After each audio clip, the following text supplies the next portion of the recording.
Good morning, students. How are you all? I hope you all are fine at home and doing study as well. So, students, today we are going to start Unit 3rd.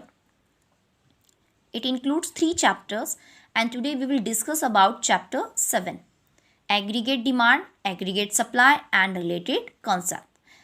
And student, this unit is really important among all the units of macroeconomics as it includes 12 marks. So let's start with learning objectives.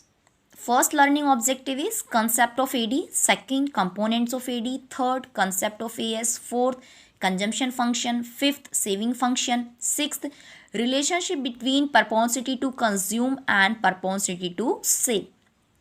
So dear students, before starting any topic related to AD, we must know some basic assumptions related to AD.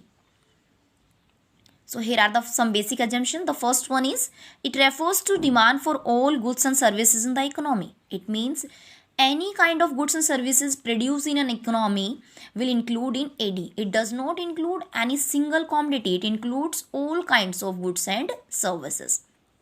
Second, AD is often measured for a one accounting period. It means as we calculate GDP every year, profit and loss every year, so that we will calculate accordingly AD. Every year we will calculate aggregate demand for goods and services. So it is generally calculated for one accounting period. Next one, third one is AD is a flow concept. As you all earlier studies in chapter 2nd, that stock means to measure the commodity at a point of time. But here we are generally calculating AD in one accounting period. So it is a flow concept. Next is AD positively related with income.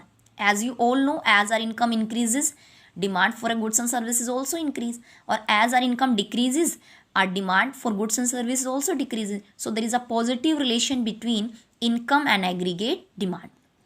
Fifth one, aggregate demand negatively related with journal price level. In the 11th class, we studies law of demand. As price increases, demand for goods and services decreases. As price decreases, the demand for the goods and services increases. So like that, general price level when increase, aggregate demand for goods and services will decrease, or as general price level decrease, demand for goods and services will increase. So there is a negative relation between general price level and aggregate demand. Next is it does not include physical quantities of goods and services.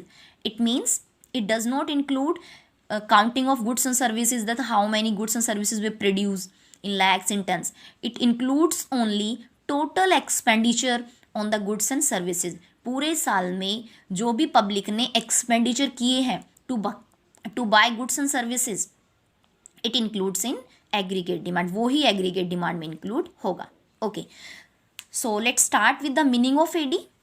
AD is the sum total of expenditure that the people plan to incur on the purchase of goods and services produced in the economy in one accounting period, corresponding to their different level of income. It means AD में total expenditure include होगा that people are going to plan, जो लोग plan कर रहे हैं for the one accounting period, जो उन्हें एक साल में करना है, और it is related to corresponding their different level of income. सबकी इनकम अब अलग अलग है, तो it is related to different level of income.